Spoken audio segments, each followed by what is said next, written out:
Xabaringiz bor, davlatimiz rahbarining tashabbuslari bilan haftaning har payshanbasi Yoshlar kuni sifatida o'tkazilishi belgilangan.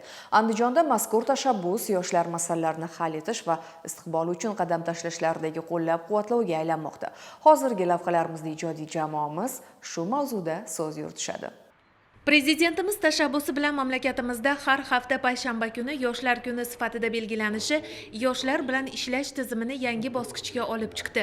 Ushbu tashabbus yoshlarning muammolarini o'rganish, ularni qo'llab-quvvatlash va hayotda o'z o'rnini topishiga amaliy yordam ko'rsatishda muhim ahamiyat kasb etmoqda. Marhamat tumani ixtisoslashgan maktabida payshanba Yoshlar kuni munosabati bilan tuman axborot kutubxona markazi hamda harbiy qism hamkorligida kitobxonlik festivali doirasida ma'naviy-ma'rifiy uchrashuv tashkil etildi.